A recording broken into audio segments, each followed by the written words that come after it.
देखो ये balance sheet किसी कंपनी की वित्तीय स्थिति का एक तरह से क्या होता है, स्टेटमेंट होता है जो कि किसी भी टाइम के लिए निकाला जाता है। जैसे 1 अप्रैल से 31 मार्च के बीच में, इसी तरह से किसी भी टाइम के लिए ये निकाली जाती है। ठीक है, तो सबसे पहले अब इसमें क्या दिया हुआ है, जहाँ पे जैसे एसेट्स हैं। एसेट्स का मतलब होता है जो ये वो कंपनी के पास जितने भी एसेट्स यानी कि संपत्तियाँ होती हैं, तो वो सब एसेट्स में होता है। पर इसमें भी 2 तरह के एसेट्स होते हैं, एक होते हैं करेंट एसेट्स और एक होते हैं नॉन करेंट एसेट्स। तो करेंट एसेट्स में क्या होती है, जो भी हमारा कैश होता है और जो भी हमारा कैश होता है या बैंक में होता है, जहाँ लोगों से हमें 1 साल के बीच में ही 1 साल से कम में जो कैश में हम कन्वर्ट कर सकते हैं एक तरह से। पर एक होता है, एक क्या होता है, एक नॉन करेंट एसेट्स होते हैं और एक क्या होती है फिर लायबिलिटीज़ होती हैं जो देनदारियां हैं। तो देनदारियों में क्या हो गई, लायबिलिटीज़। अब ये लंबे टाइम के लिए जो लोन लिया तो ये क्या हो गया, लायबिलिटी हो गई। और लायबिलिटी में क्या आ गया, नीचे आ गया शेयर कैपिटल। अब इक्विटी शेयर कैपिटल क्या होता है, इक्विटी शेयर कैपिटल का मतलब ये हो गया, इक्विटी शेयर कैपिटल का मतलब हो गया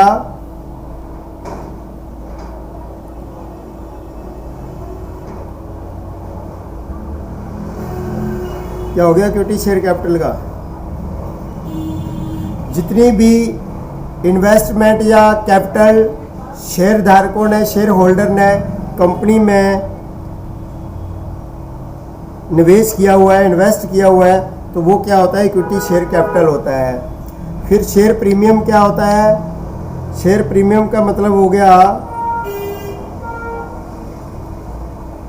कि मान लीजिए कि किसी कंपनी की शेयर की फेस वैल्यू 10 है और किसी इन्वेस्टर ने इन्वेस्ट कितना किया, उसमें 15 रुपये का इन्वेस्ट कर लिया, तो जो 5 रुपये एक्स्ट्रा हुए उसको शेयर प्रीमियम कहते हैं। बात समझ आई? कहने का मतलब किसी कंपनी की फेस वैल्यू कितनी है, 10 है, पर इन्वेस्टर ने उसमें कितने 15 रुपये इन्वेस्ट कर लिए, तो क्या हो गया, 5 रुपये क्या हो गया, वो शेयर प्रीमियम हो गया। उसके बाद रिटेन अर्निंग क्या होती है, रिटेन अर्निंग का मतलब होता है, रिटेन अर्निंग का मतलब होता है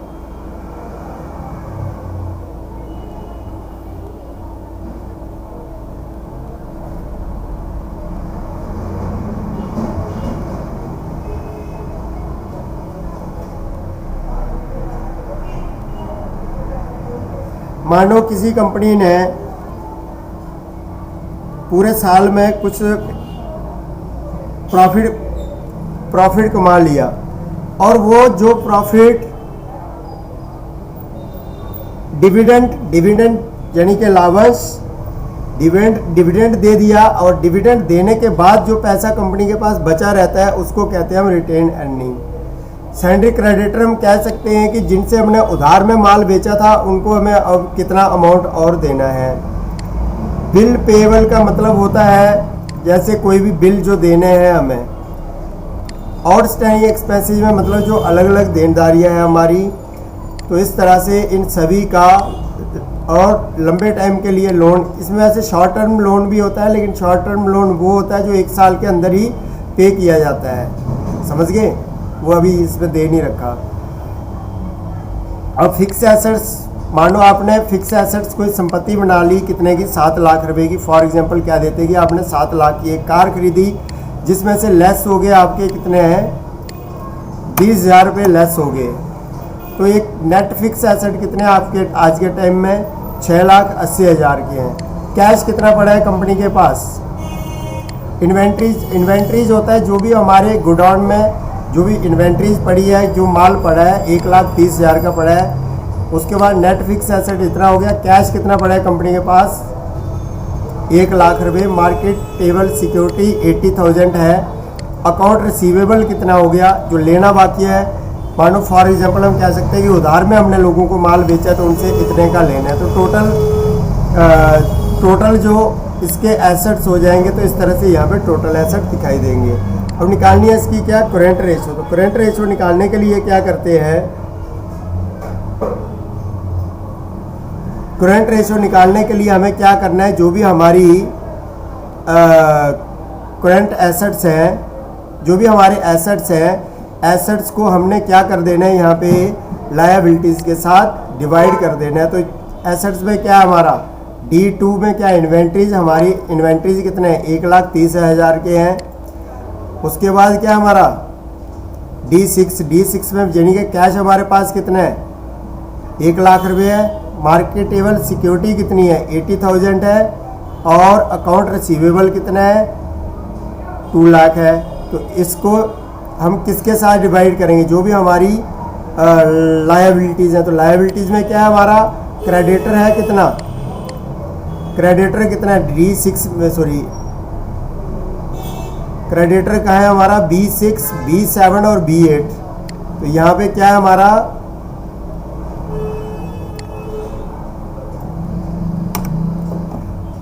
यहाँ पे हमारा क्या आएगा, प्लस हो जाएगा क्या, क्रेडिटर। फिर उसके साथ प्लस क्या होगा, बिल पेएबल। फिर क्या प्लस होगा, आउटस्टैंडिंग एक्सपेंसेस। तो ये हमारी क्या आ जाएगी, ये आ जाएगी हमारी करेंट रेशो। अब इसी तरह से क्विक रेशो निकालनी है। तो क्विक रेशो निकालने के लिए यहाँ से हमने क्या किया, हमने किया, अब इसमें हमने इन्वेंट्रीज नहीं जोड़ी क्विक के अंदर। तो क्या जोड़ेंगे यहाँ पे, D6, D7, D8। D6 में क्या है हमारा, कैश है 1 लाख, मार्केटेबल सिक्योरिटी है 80,000 और अकाउंट रिसीवेबल कितना है, 2 लाख। इसके साथ हम डिवाइड करेंगे, क्या करेंगे, इसके साथ हम डिवाइड करेंगे, यहाँ पे सैंड्री क्रेडिटर को करेंगे, फिर प्लस कर देंगे इसके अंदर बिल पेएबल, फिर यहाँ से प्लस करेंगे आउटस्टैंडिंग एक्सपेंसेस। तो एंटर करते ही क्या आ जाएगा इसका हमारा, एंटर करते ही यहाँ पे डेथ इक्विटी रेशो आ जाएगा। और नेटवर्थ निकालनी है। तो नेटवर्थ निकालने के लिए क्या करेंगे, जितने भी हमारी जो हमारी कंपनी में इन्वेस्ट किया है वो, जो हमारा शेयर प्रीमियम है, ठीक है, वो, और रिटेन अर्निंग जो हुई है हमारी वो। अब इन तीनों को यहाँ पे प्लस प्लस प्लस प्लस करेंगे तो नेटवर्थ आएगी। डेथ इक्विटी रेशो निकालने के लिए क्या करेंगे, जो टोटल लोन लिया है उसके साथ हम डिवाइड कर देंगे किसको, इक्विटी शेयर कैपिटल को, ठीक है, शेयर प्रीमियम को और रिटेन अर्निंग को। तो क्या निकलेगा हमारा, ये आएगी डेथ इक्विटी रेशो। तो B3, B4, B5 में क्या हमारा, equity share capital plus share premium plus retained earning, ठीक है, समझ गए। देखो इक्विटी शेयर कैपिटल कि इतना हमारी कंपनी में शेयर होल्डर ने इन्वेस्ट किया है। अब शेयर प्रीमियम मैंने आपको समझा ही दिया था।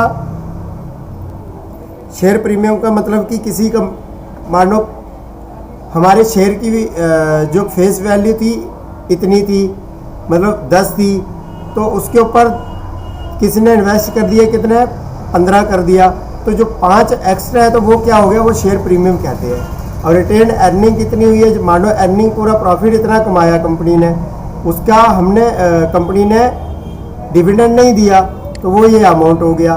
तो ये अमाउंट उसमें क्या हो जाएगा, प्लस हो जाएगा। और उसके साथ क्या करना है, हमारा लोन कितना था, इतना था। यहाँ पे ये देखो, ये था लोन B2 में, तो B2 को क्या किया हमने, B3 plus B4 plus B5। तो ये इसका आंसर आ जाएगा। और फार्मूला देखना है यहाँ से, तो शो करके ये फार्मूला देख सकते हैं हम दोबारा से। तो इस तरह से, ठीक, इस तरह से हम क्या कर सकते हैं, ये बैलेंस शीट बना सकते हैं।